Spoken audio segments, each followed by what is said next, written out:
ನಮಸ್ತೆ, welcome back to our channel Soumya recipe corner. ಇವತ್ತು ನಾನು ನಿಮಗೆ ಮದುವೆ ಮನೆಗಳ ಶೈಲಿಯಲ್ಲಿ ತೊಂಡೆಕಾಯಿ ಪಲ್ಯ ಹೇಗೆ ಮಾಡೋದು ಅಂತ ತೋರಿಸ್ತಾ ಇದ್ದೀನಿ.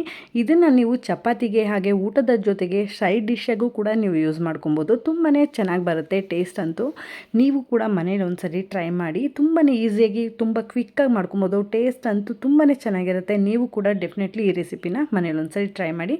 ಇವಾಗ ತೊಂಡೆಕಾಯಿ ಪಲ್ಯ ಮಾಡಲಿಕ್ಕೆ ನಾನೀಗ ಫಸ್ಟಿಗೆ ಕಾಬೂಲ್ ಚೆನ್ನನ ನಾನು 8 ಅವರ್ಸ್ ಅಂದರೆ ಓವರ್ ನೈಟ್ ಇದನ್ನು ನೆನೆಸಿಟ್ಟು ತೊಗೊಂಡಿರುವಂತಹದ್ದು.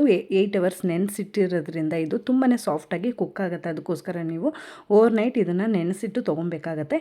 ಅದ್ರ ಜೊತೆಗೆ ನಾನು 1/4 kg ಆಗೋಷ್ಟು ತೊಂಡೆಕಾಯಿನ ತೊಗೊಂಡಿದ್ದೀನಿ. ಇದನ್ನು ನಾವು ಯಾವ ಶೇಪಿಗೆ ಬೇಕಾದ್ರೂ ಕಟ್ ಮಾಡ್ಕೊಬೋದು. ನಾನು ಈ ಶೇಪಲ್ಲಿ ಕಟ್ ಮಾಡಿ ತೊಗೊಂಡಿರೋಂತಹದ್ದು.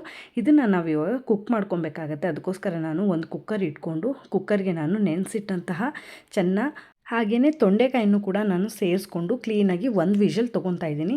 ನೀವು ಕ್ಲೀನಾಗಿ ಇದನ್ನು 8 ಅವರ್ಸ್ ನೆನೆಸಿಟ್ರೆ ಒಂದೇ ವಿಷಲ್ಗೆ ಕಾಳು ಎಲ್ಲ ತುಂಬಾ ಸಾಫ್ಟಾಗಿ ಬೇಯುತ್ತೆ. ಇದಕ್ಕೆ ಮುಳುಗುವಷ್ಟು ನೀರು ಹಾಕಿ ಸ್ವಲ್ಪ ಸಾಲ್ಟ್ ಹಾಕ್ಕೊಂಡು ಇದಕ್ಕೆ ಜೊತೆಗೆ ನೀವು ಸ್ವಲ್ಪ ಅರಿಶಿನೂ ಕೂಡ ಸೇರಿಸ್ಬೋದು. ಬಟ್ ನಾನಿಲ್ಲಿ ಅರಿಶಿನ ಹಾಕ್ತಾಯಿಲ್ಲ.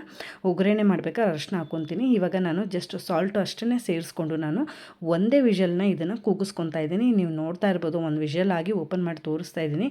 ಕಾಳು ಮತ್ತು ತೊಂಡೆಕಾಯಿ ತುಂಬಾ ಸಾಫ್ಟಾಗಿ ಬೆಂದಿದೆ. ನಮಗೆ ತುಂಬ ಚೆನ್ನಾಗಿ ಬರುತ್ತೆ. ನಿಮಗೇನಾದ್ರೂ ಕಾಳು ಇಷ್ಟ ಆಗಲ್ಲ ಅಂತ ಅಂದರೆ ಜಸ್ಟ್ ತೊಂಡೆಕಾಯಿಲೂ ಕೂಡ ನೀವು ಈ ರೆಸಿಪಿನ ಮಾಡ್ಕೊಬೋದು. ಬಟ್ ಕಾಳು ಹಾಕಿದ್ರೆ ತುಂಬಾ ಟೇಸ್ಟಿಯಾಗಿ ಬರುತ್ತೆ. ಅದಕ್ಕೋಸ್ಕರ ನೀವು ಕಾಳನ್ನು ಕೂಡ ಹಾಕ್ಕೊಳ್ಳಿ. ಇವಾಗ ನಾನು ಬೆಂದಿರುವಂತಹ ಕಾಳು ಮತ್ತು ತೊಂಡೆಕಾಯಿನ ನೀರಿಂದ ಸೆಗ್ರಿಗೇಟ್ ಮಾಡ್ಕೊಂಡು ತೊಗೊಂಡಿರೋಂತಹದ್ದು. ಇವಾಗ ನಾವು ಮಸಾಲಾನ ಹುರ್ಕೊಬೇಕಾಗತ್ತೆ. ಅದಕ್ಕೋಸ್ಕರ ನಾನು 1 ಟೇಬಲ್ ಸ್ಪೂನ್ ಆಗೋಷ್ಟು ಕಡಲೆ ಬೀಜ, ಹಾಗೆ 1 ಟೇಬಲ್ ಸ್ಪೂನ್ ಆಗೋಷ್ಟು ಕಡಲೆಬೇಳೆ, ಜೊತೆಗೆ 1 ಟೇಬಲ್ ಸ್ಪೂನ್ ಆಗೋಷ್ಟು ಉದ್ದಿನ ಬೇಳೆ, 1 ಟೇಬಲ್ ಸ್ಪೂನ್ ಆಗೋಷ್ಟು ಧನಿಯಾ ಕಾಳು, ಹಾಗೆ 4 ಒಣಮೆಣಸಿನ್ಕಾಯಿ, ಜೊತೆಗೆ 4 ಬ್ಯಾಡಗಿ ಮೆಣಸಿನ್ಕಾಯಿ, ಖಾರದ ಮೆಣಸಿನ್ಕಾಯಿ ಹಾಗೆ ಬ್ಯಾಡಗಿ ಮೆಣಸಿನ್ಕಾಯಿ ಎರಡೂ ಕೂಡ ನಾನು ಯೂಸ್ ಮಾಡ್ತಾಯಿದ್ದೀನಿ. ಎಲ್ಲನೂ ಕೂಡ 1 ಟೇಬಲ್ ಸ್ಪೂನ್ ಹಾಕ್ಕೊಂಡಿದ್ದೀನಿ. ಇದನ್ನು ನಾವು ಯಾವುದೇ ರೀತಿಯಾದಂತಹ ಎಣ್ಣೆ ಸೇರಿಸ್ತೇನೆ ಇದನ್ನು ಡ್ರೈ ಆಗಿನೇ ನಾವು ಸ್ವಲ್ಪ ಬಿಸಿ ಮಾಡ್ಕೊಬೇಕಾಗತ್ತೆ. ಚೆನ್ನಾಗಿ ಇದು ಕೆಂಪಗಾಗಬೇಕು. ಅಲ್ಲಿ ತನಕ ನಾವು ಇದನ್ನು ಡ್ರೈ ಮಾಡ್ಕೊಳ್ಳೋಣ. ಕೆಂಪಗೆ ಮಾಡ್ಕೊಬೇಕು ಅಂತ ಹೇಳಿ ಇದನ್ನು ಸೀದಿಸಬೇಡಿ, ಚೆನ್ನಾಗಿ ಬರಲ್ಲ ಮಸಾಲ. ಅದಕ್ಕೋಸ್ಕರ ನೋಡಿ, ಇಷ್ಟ ಆದರೆ ಸಾಕಾಗುತ್ತೆ. ಇವಾಗ ನಾನು ಗ್ಯಾಸ್ ಸ್ಟವ್ ಆಫ್ ಮಾಡಿ ಇದನ್ನು ನಾನು ಬೇವು ಸೊಪ್ಪನ್ನ ಸೇರಿಸ್ಕೊಂಡಿದ್ದೀನಿ. ಇವಾಗ ನಾನು ತಣ್ಣಗಾದ್ಮೇಲೆ ಇದನ್ನು ನೀರೇನು ಸೇರಿಸ್ತೇನೆ ಡ್ರೈ ಪೌಡ್ರ್ ಮಾಡಿ ಈ ರೀತಿ ತೊಗೊಂಡಿರೋಂತಹದ್ದು.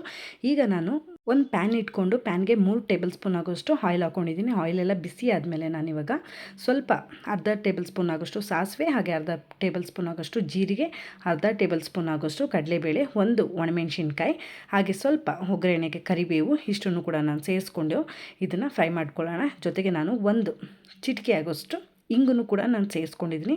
ಜೊತೆಗೆ ನಾನು 1 ಈರುಳ್ಳಿನ ಇಲ್ಲಿ ಸೇರಿಸ್ತಾ ಇದ್ದೀನಿ, ಚಿಕ್ಕದಾಗಿ ಕಟ್ ಮಾಡಿ. ನೀವು ಈರುಳ್ಳಿನ ಇದರಲ್ಲಿ ಆಪ್ಷನ್ ಆಗಿರುತ್ತೆ, ನಿಮಗೆ ಬೇಕಿದ್ದರೆ ಈರುಳ್ಳಿನ ಹಾಕ್ಕೊಳ್ಳಿ, ಇಲ್ಲಾಂದರೆ ಹಾಗೇ ನೀವು ಡೈರೆಕ್ಟಾಗಿ ನೀವು ಕಾಳು ಮತ್ತು ತೊಂಡೆಕಾಯಿನೂ ಕೂಡ ಸೇರಿಸ್ಬೋದು. ಬಟ್ ಈರುಳ್ಳಿ ಹಾಕ್ಕೊಂಡ್ರೆ ತುಂಬಾ ಚೆನ್ನಾಗಿ ಬರುತ್ತೆ. ಈರುಳ್ಳಿ ನಮಗೆ ಸ್ವಲ್ಪ ಕಲರ್ ಚೇಂಜ್ ಆದಮೇಲೆ ಬೇಯಿಸಿಟ್ಟುವಂತಹ ಕಾಳು ಮತ್ತು ತೊಂಡೆಕಾಯಿನ ನಾನಿಲ್ಲಿ ಸೇರಿಸ್ಕೊಂಡು 1-2 ನಿಮಿಷ ಹಾಗೇ ಕ್ಲೀನಾಗಿ ಆಯಿಲಲ್ಲಿ ಇದನ್ನು ಫ್ರೈ ಮಾಡ್ಕೊತಾ ಇದ್ದೀನಿ. ಫ್ರೈ ಆಗಬೇಕಾದ್ರೇ ನಾನು 1/4 ಟೇಬಲ್ ಸ್ಪೂನ್ ಆಗೋಷ್ಟು ಅರಿಶಿನನ್ನು ಕೂಡ ಸೇರಿಸ್ಕೊಂಡು ಕ್ಲೀನಾಗಿ ಎಲ್ಲನೂ ಕೂಡ ಮಿಕ್ಸ್ ಮಾಡ್ಕೊಳ್ಳೋಣ. ಇದು ನಮಗೆ ಕ್ಲೀನಾಗಿ ಹೊಂದ್ಕೊಬೇಕು. ಅಲ್ಲಿ ತನಕ ಇಷ್ಟ ಆದರೆ ಸಾಕಾಗತ್ತೆ. ಇದನ್ನು ಮಿಕ್ಸ್ ಎಲ್ಲ ಆದಮೇಲೆ ನಾವು ಮಸಾಲ ಪುಡಿ ಮಾಡ್ಕೊಂಡಿರ್ತೀವಲ್ಲ ಅದನ್ನು ನಾನು ಡೈರೆಕ್ಟಾಗಿ ಸೇರಿಸ್ತಾ ಇದ್ದೀನಿ. ನೀವು ನೋಡ್ತಾ ಇರ್ಬೋದು, ಎಲ್ಲ ಪುಡಿನೂ ನಾನು ಸೇರಿಸ್ತಾ ಇದ್ದೀನಿ. ಯಾಕೆಂದರೆ ನಾವಿಲ್ಲಿ ಜಾಸ್ತಿ ಒಣಮೆಣಸಿನ್ಕಾಯಿ ಬಳಸಿಲ್ಲ, 4 ಹಾಕಿರೋದ್ರಿಂದ ನಮಗೆ ಈ ಕ್ವಾಂಟಿಟಿಗೆ ಖಾರ ಸಾಕಾಗುತ್ತೆ. ಅದಕ್ಕೋಸ್ಕರ ಇದನ್ನು ಕ್ಲೀನಾಗಿ ಇವಾಗ ಮಿಕ್ಸ್ ಮಾಡ್ಕೊಬೇಕಾಗತ್ತೆ. ಚೆನ್ನಾಗಿ ಮಿಕ್ಸ್ ಮಾಡಿಕೊಂಡು ಇವಾಗ ಈ ಟೈಮಲ್ಲಿ ನಾನು ಸಾಲ್ಟು ಕೂಡ ಸೇರಿಸ್ಕೊತಾ ಇದ್ದೀನಿ. ಸಾಲ್ಟನ್ನು ಕೂಡ ಹಾಕ್ಕೊಂಡು ನಾವು ಕ್ಲೀನಾಗಿ ಮಿಕ್ಸ್ ಮಾಡ್ಕೊಳ್ಳೋಣ. ಇದು ನಮಗೆ ಡ್ರೈ ಪಲ್ಯನೇ ಆಗಿರುತ್ತೆ. ಅದಕ್ಕೋಸ್ಕರ ನಾವಿಲ್ಲಿ ಯಾವುದೇ ರೀತಿಯಾದಂಥ ನೀರನ್ನ ಸೇರಿಸ್ತಾ ಇಲ್ಲ. ಆಯಿಲಲ್ಲಿ ಜಸ್ಟ್ ಒಗ್ಗರಣೆ ಮಾಡಿಕೊಂಡ್ರೆ ಸಾಕಾಗುತ್ತೆ.